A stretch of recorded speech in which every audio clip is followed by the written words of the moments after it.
Très bien, on va pouvoir commencer. Du coup, bienvenue à tous pour ce webinaire sur les styles d'usinage. Merci pour votre participation. Alors, pour commencer un petit peu dans les petits détails, vous avez accès au chat de la discussion pour poser toutes les questions. Donc, je vous laisserai les poser, je reviendrai dessus à la fin de la présentation. Comme ça, tout d'un coup, la suite des exemples qu'on fera, elle répondra déjà aux diverses questions qui ont été posées, mais n'hésitez pas, si jamais, à poser vos questions dans le chat. Donc, pour commencer, qu'est-ce qu'un style d'usinage? Donc, un style d'usinage, ça va être simplement dans le Project Manager, au niveau des styles d'usinage, les différents cycles qu'on aura enregistrés au préalable. Donc, pour créer un style, il faut déjà avoir des opérations créées. Comme ici, je n'ai pas d'opération, je ne pourrai pas créer de style. Si je commence avec cette pièce et que je viens simplement faire le contour en vert qu'on a ici autour, ben, je vais simplement pouvoir aller chercher un outil. Donc là, je vais vous expliquer aussi les différents trucs et astuces à savoir lors de la création de style. Donc là, je vais prendre un outil, je vais venir faire mon cycle ébauche finition par rapport aux phases de mon modèle solide. Je vais travailler en machine compensation. Je vais aller un petit peu plus bas vu qu'on est sur le tour de la pièce.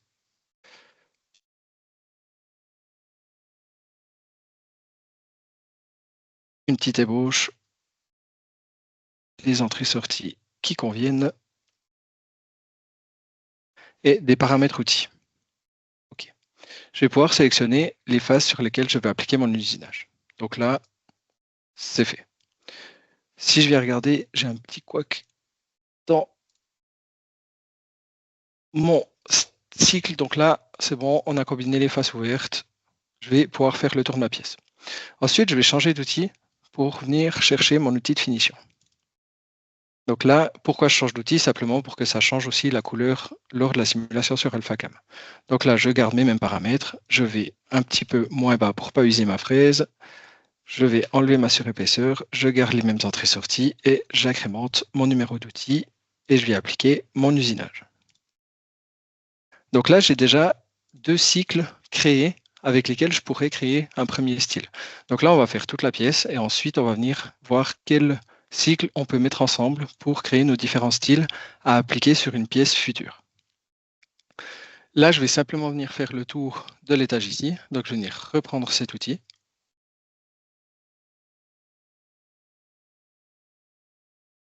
Je vais mettre la surépaisseur cette fois en positif. Vu qu'on est sur de l'ébauche, je change mes différents paramètres. OK. Et je viens faire la même chose avec la finition.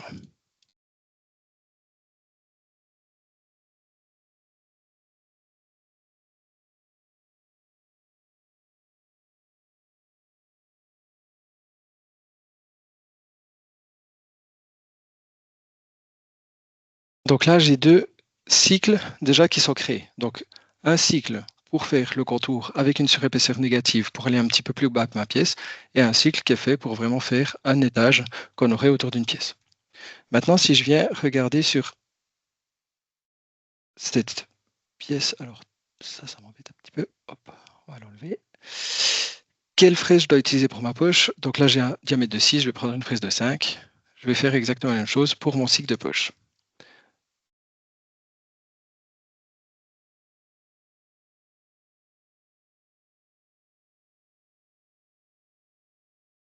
Dans mon cycle de poche, donc depuis la version 2024, vous verrez que vous serez directement en poche avancée.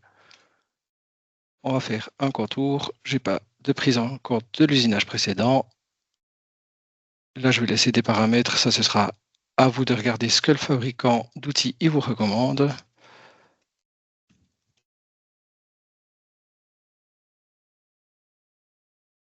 Et je vais l'appliquer à ma géométrie. Je viens chercher mon outil de finition pour faire finalement exactement la même chose.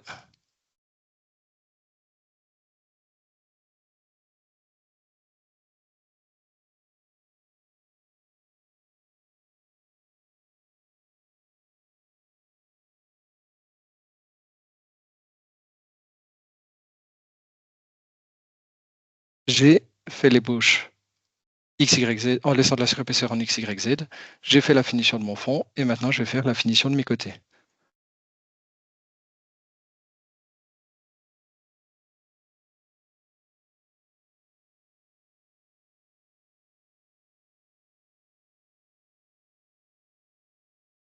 Là. Donc là, j'ai bien mon ébauche de ma poche, la finition du fond et la finition de mes contours. Maintenant, si donc là, j'ai travaillé sur des phases du modèle solide. Donc mon style, lorsque je vais le créer, il sera automatiquement appliqué à des phases de modèle solide. Bien faire attention à ça. Mon cycle de poche, je l'ai créé sur des géométries AutoZ, donc je devrais avoir des géométries avec AutoZ pour pouvoir appliquer mon style.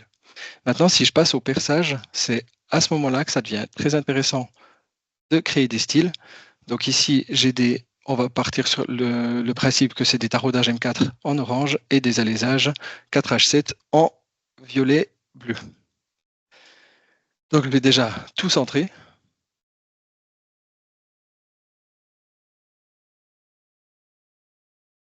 Je vais venir faire un cycle où je travaille directement sur le modèle solide, un cycle de chanfrein. Ici, ce qui peut être intéressant en général, c'est de travailler sur une gamme de diamètres. C'est-à-dire que j'ai un diamètre de 5, donc ici je vais pouvoir lui dire que depuis un diamètre de 1, par exemple, jusqu'à un diamètre de 4,5, je peux venir appliquer cet outil. Ce qui permettra quoi? Ce qui permettra, au moment où j'appliquerai mon style sur ma prochaine pièce, que si j'ai des trous qui entrent dans cette gamme de diamètre, il va automatiquement appliquer cet outil ici. Donc, profondeur du chanfrein, on va dire du dixième.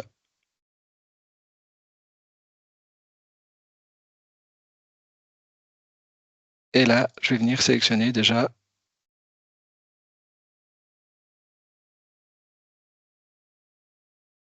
mes différents diamètres. Donc là, je suis obligé de le faire en 2 fois, étant donné que sur un cycle AlphaCam, on ne peut pas créer le cycle sur plusieurs plans différents. Donc là, j'ai le plan du dessus, j'aurai un plan sur les côtés pour les différents trous. Donc là, je vais créer toutes mes opérations. Là, je vérifie simplement que rien n'a bougé. OK. Et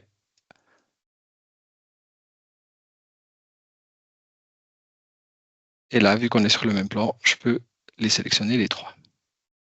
Voilà. J'ai pointé ma pièce. Maintenant, il me faut percer mes trous.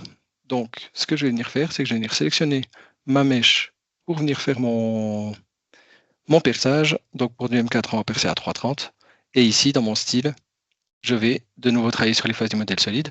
Mais cette fois, je vais travailler directement trou diamètre donné. Je sais que mon diamètre dessus, il fait 4. Donc, je vais pouvoir créer mon diamètre de 4. Mon outil de 3,30 va percer tous les trous qu'il faut diamètre 4. Je vais aller un petit peu plus bas aussi pour garantir que mon tarot ne touche pas le fond.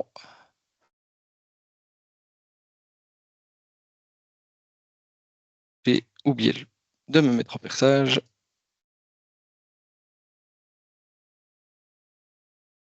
Je vais travailler avec la pointe. Tac. OK. Et je vais venir sélectionner mes différents perçages. Mes trous sont percés. Maintenant, je vais pouvoir changer d'outil pour prendre ma mèche de 3,9 pour venir faire exactement la même chose sur mes perçages pour mes alaisages. Donc là, je reste en perçage. Trou diamètre donné, ils sont aussi dessinés à 4. Là, je vais pouvoir aller peut-être un petit peu plus bas. Un petit peu moins bas plutôt, pardon.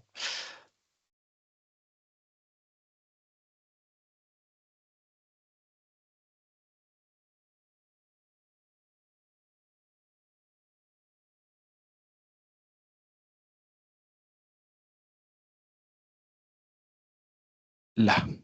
Donc ma pièce, elle est fraisée, elle est finie, ma poche aussi, mes trous sont pointés, percés. Il faut que je finisse avec mes taraudages et mes alaisages. Donc un petit M4 où je vais faire mon cycle de taraudage. Je suis allé à -3 avant, donc là je peux aller à -2,5.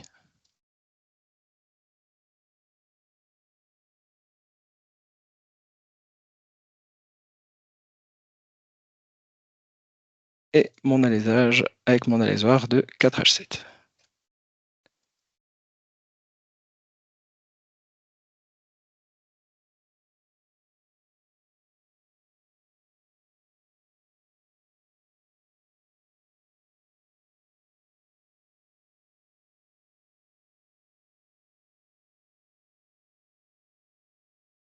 Là, vu que je travaille sur des plans différents, je suis obligé de resélectionner ma fonction à chaque fois, sauf pour les 3 qui sont toujours sur le même plan.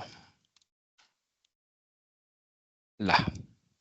Donc là, j'ai gentiment fini de faire ma pièce. Qu'est-ce qu'il me restera à faire? C'est mes anglages. Je viens pas faire les poches exprès ici parce que si j'ai mon étau, forcément, j'aurai pas accès. Donc ce sera pour l'opération 2. On va pas s'en occuper sur cet exemple. Là, je vais venir chercher ma fraise à onglet. Là. On va prendre une de 3, c'est pas une bien grande pièce, et je vais directement pouvoir créer mon cycle de chanfrein. Par rapport aux arrêts de mon modèle solide, je vais travailler en centre-outil, je vais faire un chanfrein de 2 dixièmes, et puis travailler avec le diamètre de 2,5. Comme ça, je suis sûr de travailler avec la partie la plus haute de mon outil.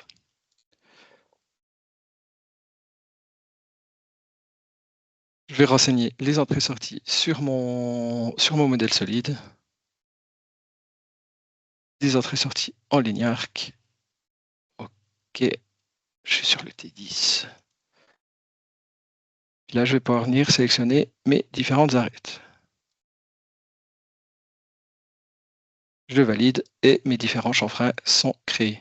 Je vais juste vérifier que mes entrées-sorties sont correctes. Je suis bien au milieu en ligne arc, un peu partout. J'ai pris mes trous qui sont déjà pointés, donc ça ne me va pas. Je vais resélectionner mes différentes arêtes.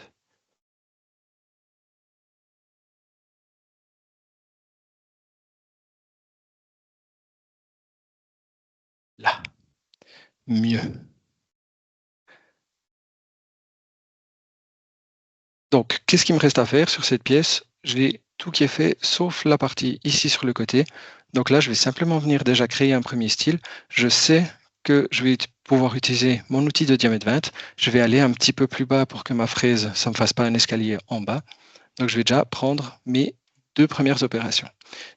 Avec la 2024, vous aurez l'occasion de travailler avec de la multi-sélection au niveau des opérations. Donc là, je peux en sélectionner 2. Et si je fais un clic droit, je peux sauver comme nouveau style. Je vais aller dans mon dossier et je vais l'appeler, par exemple, ébauche finition dia 20 sur épaisseur moins Z moins 0,5. Là, j'ai les informations. Je sais que je fais une ébauche et une finition avec un outil diamètre 20, une surépaisseur négative au niveau du Z. Je l'enregistre et si je viens simplement dans ma liste de styles, je vais pouvoir retrouver ici mon style que je vais pouvoir appliquer. Donc là, on a plusieurs possibilités d'appliquer le style. Donc ce style aux géométries sélectionnées, dans ce cas-là, ce sera des faces de modèle solide. À la couche sélectionnée, si j'avais travaillé avec des couches, ou alors assigner une couche pour les géométries. Si j'avais déjà créé des couches, ça l'appliquerait automatiquement à la couche que j'aurais sélectionnée. Depuis la 2024, vous pouvez aussi double-cliquer sur le style pour l'appliquer. Si je viens regarder à l'intérieur de mon style, j'ai bien mes 2 cycles. Si je viens les ouvrir, j'aurai bien ma surépaisseur à 5 dixièmes plus bas, mes entrées-sorties, mes paramètres outils seront repris et mes numéros d'outils, mes vitesses et mon outil sera bien aussi repris. Si je viens regarder la finition, j'ai bien aussi ma surépaisseur qui est un petit peu plus haute. Pas de surépaisseur en XY pour faire la finition. Donc là, je suis bon. On voit aussi les icônes des styles, des cycles qui sont utilisés. Donc là, j'ai bien mes 2 cycles ébauche finition. Je viens double-cliquer, je l'applique à cette face pour l'ébauche et à cette face pour la finition. On voit que ça m'a automatiquement créé le plan avec mes entrées-sorties. Donc ça, je vais juste mettre un petit peu de l'ordre. Donc on va pouvoir usiner ça. Ensuite, l'étage, on va le mettre là. Et puis,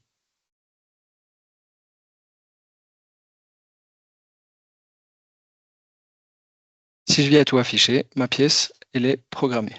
Si je fais une petite simulation, d'abord créer un brut.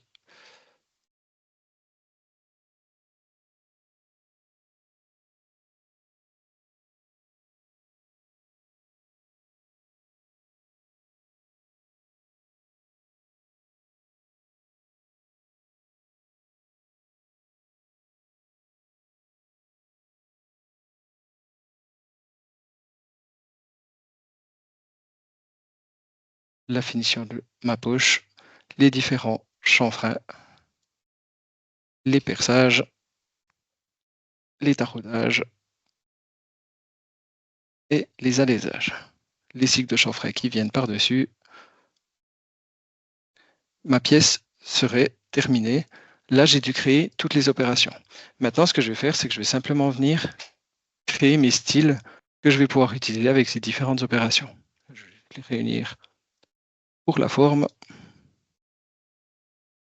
Donc, qu'est-ce que j'aurais utilisé? Mon cycle ébauche avec ma surépaisseur en Z négatif. Ça, j'ai déjà créé le style, je suis bon. Ici, c'est l'ébauche et la finition pour mon étage. Donc là, je vais pouvoir créer un nouveau style. Je vais juste cacher un peu le modèle solide, comme ça on y verra quelque chose, le brut. Donc là, je vais les sélectionner les deux et je vais créer un style à partir de ces deux opérations. Là, je vais simplement, c'est exactement le même, je vais simplement lui dire que j'ai un Z à 0, comme ça je sais que je peux faire une finition d'un étage. Ces deux opérations, c'est le style que j'ai utilisé, donc j'en ai pas besoin. Ensuite, j'ai l'ébauche de ma poche, la finition du fond et la finition du contour. Ces trois opérations, je peux les enregistrer comme nouveau style. Elles sont appliquées à des couches, donc là, je ne vais pas garder l'assignation à la couche. Je vais l'appeler ébauche, finition, poche. Toujours renseigner le numéro, le diamètre de mon outil, donc dia 5. Et puis, j'ai pas de surépaisseur, donc je vais le laisser comme ça. OK. Ensuite, mes chanfreins, je vais juste créer un style avec. Pourquoi? Simplement que sur la prochaine pièce qu'on va faire, je vais appliquer un style et un style peut s'appliquer sur des plans différents et ça créera automatiquement le nombre d'opérations qu'il y a de plans sur lesquels appliquer le style. Donc ça, on va le voir juste après, ce sera peut-être un peu plus parlant. Donc je vais sauver mon style qui s'appelle pointage diamètre 5 avec un Z à moins 0.2. Comme ça, je sais que je fais un angle de 2 dixièmes. Un perçage à 3,30. Donc, perçage, si c'était un débourrage, je l'aurais appelé autrement. Perçage diamètre 3.3. Z moins 3.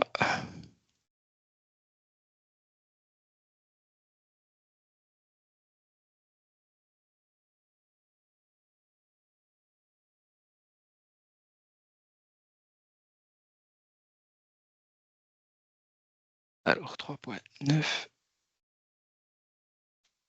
9. Z moins 2. OK. Mon taraudage. Là, je peux simplement lui dire que c'est un taraudage M4Z-2.5. Mon alésage 4H7Z-1.5. Et mon chanfrein, là, il faut que je fasse un petit peu attention à comment je l'appelle. Chanfrein.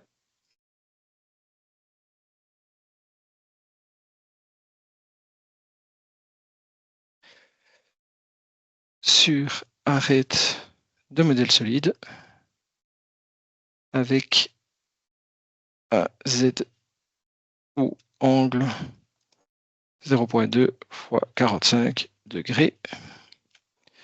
Et j'ai oublié le diamètre de 3. Enregistré. Donc là, tous ces styles, ils vont se retrouver dans ma bibliothèque de styles que j'aurai ici. Donc ces styles, je pourrais les trier différemment. Donc vous avez le dossier principal dans lequel ils sont enregistrés et les différents dossiers que vous aurez créés. Là, ce que vous pouvez faire, c'est double-cliquer sur le dossier pour accéder au dossier des styles. Là, vous pouvez créer d'autres catégories. Par exemple, si vous voulez les enregistrer par poche, par ébauche finition, par perçage, par centrage, par taraudage, etc. Si vous double-cliquez sur le dossier, déjà un sous-dossier, vous pouvez voir les différents styles qui sont dans ce sous-dossier. Donc là, vous pourrez potentiellement aussi les trier par matière ou autre.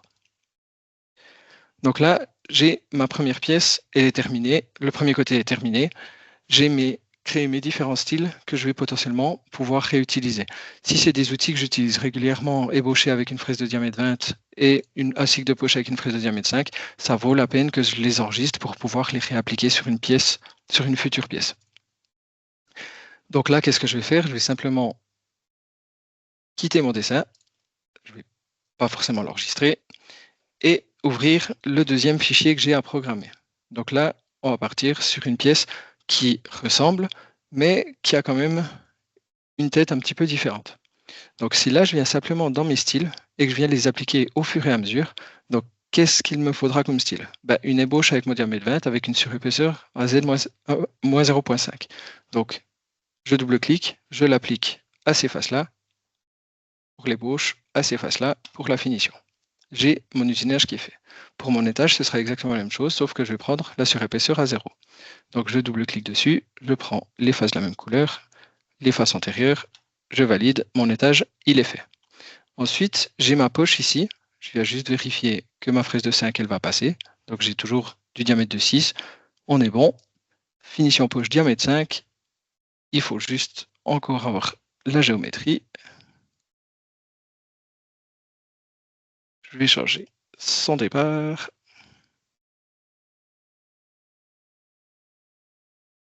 Et sa direction accessoirement. Et je vais venir appliquer mon cycle de poche que je valide.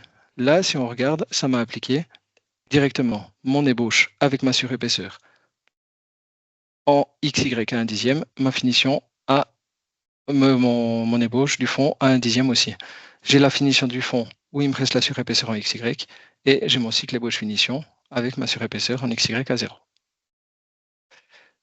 Si je continue, on va partir du même principe que tout ce qui est orange, c'est du M4. Donc là, je vais pouvoir venir chercher mon style pour faire mon pointage. Donc je vais pointer mes trous diamètre 5. Ici, je vais sélectionner tout mon modèle solide. Et vu que je lui ai dit que tous les trous de diamètre 1 à diamètre 4,5 pouvaient être centrés avec cet outil, théoriquement, il devrait me faire tous mes trous. On voit qu'il fait ceux du dessus et il fait automatiquement ceux qui sont à 45 degrés. Donc là, on retrouve bien 3 opérations, une opération par plan. J'ai oublié de faire les faces à 45, donc je vais vite les rajouter.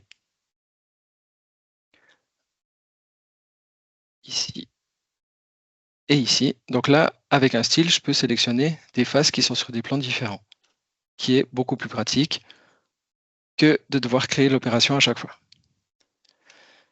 Qu'est-ce qu'il me reste à faire? Il me reste à faire un petit peu d'ordre.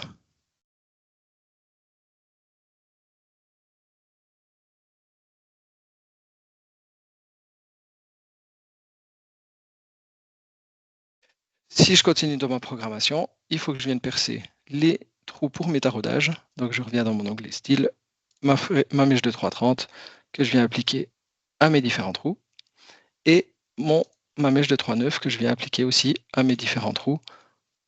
Ça me crée bien mes opérations, 2 opérations, une par plan. Et si je viens dans mes plans de construction, je verrai tous les plans qui sont utilisés pour le moment. Si je continue, quel style je peux encore utiliser? Simplement le taraudage pour mes M4 et l'alésage pour mes trous à 45 degrés. Je vais pouvoir encore utiliser mon cycle de chanfrein, sauf que cette fois, avec mon chanfrein, j'ai les arêtes, donc j'ai les angles qui sont dessinés sur mon modèle solide. Ici, je travaille vraiment avec les arêtes sur ce cycle-là. Donc là, au pire, ce que je peux faire, c'est venir le modifier avant de l'appliquer, ou alors simplement venir créer un nouveau style, donc un nouveau cycle que je viens paramétrer et que j'ajouterai à ma bibliothèque de style. Donc là, je vais travailler directement sur les faces. Je suis toujours en centre outil, j'ai toujours mes paramètres. Je pars du principe qu'ils sont dessinés à la bonne valeur sur mon modèle solide. Je vais partir au milieu du plus long élément, toujours avec des belles entrées-sorties. Et là, je viens sélectionner toutes les faces de la même couleur que je valide. Je dois faire attention à rien. Alors, là, j'ai un petit couac avec mon paramétrage. Donc, on va le faire en 2 fois. Ici, 2.5. Non, pas 2.5. On va dire 0.5 ici. Ça, je vais enlever, j'en ai pas besoin.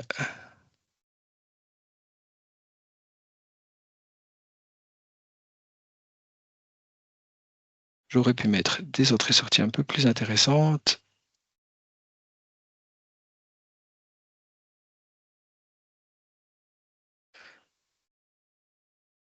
Et je vais les réappliquer sur ceux du dessous.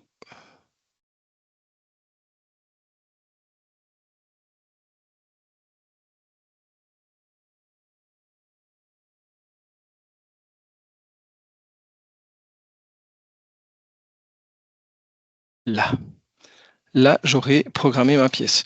Finalement, sur cette programmation de pièces, oui, la pièce s'y prête bien, c'est forcément l'idée de la démo, mais on aura appliqué uniquement 2 cycles qu'on aura dû paramétrer nous-mêmes. Tout le reste fait simplement partie de notre bibliothèque de style.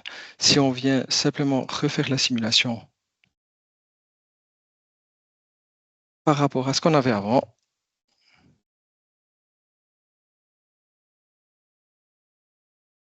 on aura bien notre ébauche avec les 5 dixièmes. J'aurais pu les mettre dans un autre ordre. La finition sur les côtés, mon cycle de poche, la finition de mon fond et la finition de mes côtés. Les différents pointages, les perçages de mes taraudages, les perçages de mes alaisages, taraudages et alaisages. Les anglages selon la phase du modèle solide et ma pièce est terminée. Là, je vous ai dit une petite bêtise, c'est que j'aurais très bien pu utiliser mon style pour venir faire la finition de la poche. Donc, j'en ferai de ça ici. Je valide et j'ai ajouté, sans devoir le paramétrer, le chanfrein de ma poche vu que je l'avais déjà fait avant. Donc l'idée des styles, c'est vraiment de créer des opérations qui vont venir régulièrement sur vos pièces. Si vous voyez que vous avez l'habitude d'utiliser des diamètres de fraises pour faire des surfaçages, pour faire des contournages, créez des styles avec ces différents cycles. Comme ça, vous les appliquez au départ sur les pièces, ce sera à peu près toujours la même chose. L'idée des styles, c'est vraiment de créer une bibliothèque d'outils, de cycles qu'on utilise régulièrement. C'est pas l'idée n'est pas de remplacer le programmeur et puis de pouvoir faire toutes les pièces avec que des styles. Ce sera pas possible. Forcément, à 2-3 moments, il y aura des passages qui seront faits différemment ou alors un outil qui sera utilisé qui sera différent de ce qu'on a l'habitude. Du coup, là, c'est clair qu'on va créer par une programmation manuelle. Mais les styles sont vraiment intéressants au niveau simplement des perçages. Si on travaille sur du multiplan aussi, on est quitte de devoir créer 2 fois le cycle et tout d'un coup qu'on n'ait pas fait attention mais qu'on ait changé un paramètre entre-temps et que du coup notre cycle est paramétré faux, comme c'est arrivé avec mes entrées-sorties au niveau du chanfrein. Et puis c'est vraiment c'est une aide à la programmation.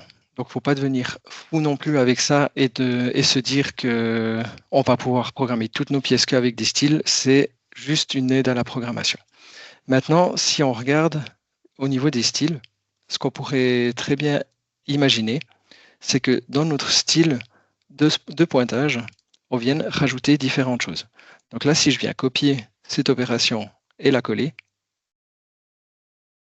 je vais pouvoir éditer la deuxième opération, changer d'outil et lui dire par exemple que c'est un diamètre de 12. Ici, je vais lui changer forcément, je sais que de 1 à 4,5, c'est mon outil de 5 qui sera utilisé.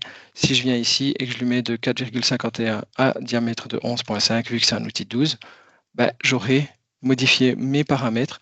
Et si je viens appliquer ce style, tous les trous de 1 à 4,5 seront usinés avec ma mèche NC diamètre 5 et tous ceux de 4,51 à 11,5 seront usinés avec ma mèche NC de diamètre 12.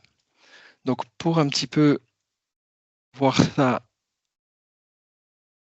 de ce que c'est capable de faire au niveau des multiperçages ou multipointages, je vais pouvoir ouvrir une nouvelle pièce qui est assez sympa. Donc sur cette pièce, on va retrouver différents diamètres. Donc si ici, j'ai du diamètre 1, ensuite du diamètre 2, du diamètre 3, du diamètre 4, etc. Donc là, moi, ce qui m'intéresse, c'est pas de devoir créer tous les perçages et venir sélectionner toutes les géométries. Ici, si je viens vous montrer un style que j'ai créé avant la démo, dans mon centrage diamètre 10, diamètre 1 à 10, j'ai une mèche NC diamètre 6 qui va me faire tous les trous de 0,5 à 5,5 et ma diamètre 12 qui me fera de 5,51 à 11,5. Même chose pour les alaisages. Donc les alaisages, j'ai ma mèche de 0,8, 1,9, 2,9, 3,9, 4,9, 5,9 et ces différentes mèches sont enregistrées pour travailler sur un certain diamètre. Donc là, ma mèche de 1,9 va travailler sur les diamètres de 2, ma mèche de 2,9 sur les diamètres de 3, etc. Mes alésoirs, c'est exactement la même chose, identique au diamètre de l'outil. Donc je sais que mon outil, il fait diamètre 1, il va s'appliquer uniquement au diamètre de 1. Donc d'avoir tous ces cycles dans la même opération, en fait, je vais pouvoir enregistrer différentes stratégies que j'utiliserai. Et là, je vais simplement pouvoir appliquer mes styles à mon modèle solide. Donc, si j'applique mes cycles, mon style de centrage diamètre 1 à 10, je vais sélectionner tous mes trous. Là, il va simplement venir avec la mèche de diamètre 10, voir quel trou il peut faire. Donc là, il y a quelques trous, il va simplement les extraire et les usiner. Donc là, si je regarde, j'ai bien ma mèche NC diamètre 6 qui fera les trous jusqu'à diamètre 5,5 et ma mèche de 12 pour les trous qui sont un petit peu plus grands. Typiquement ici, on a du 6 et ici, on a du 10. Si je continue un petit peu dans la même logique, si je veux appliquer des alaisages sur cette plaque, je vais pouvoir appliquer perçage plus alésage diamètre 1 H7 à diamètre 10 H7. J'applique ça à quoi? À tout finalement. Et je peux venir assez rapidement percer et alaiser tous mes trous. On voit les différents outils qui peuvent être utilisés. Ça crée les opérations au fur et à mesure.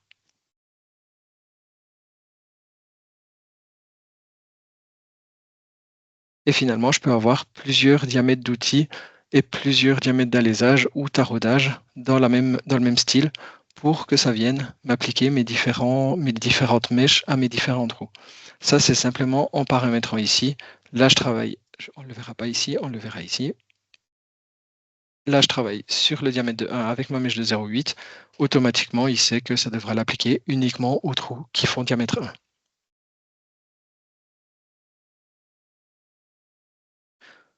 Si on continuerait un petit peu, ici, je pourrais très bien venir resélectionner différents usinages que j'aurais appliqués avant.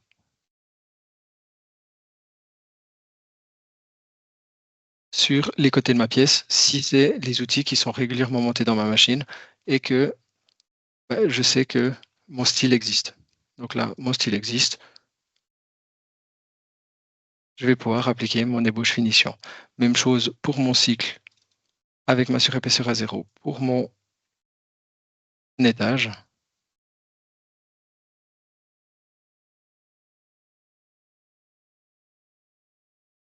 Pour mon ébauche, pour ma finition, mes styles sont appliqués.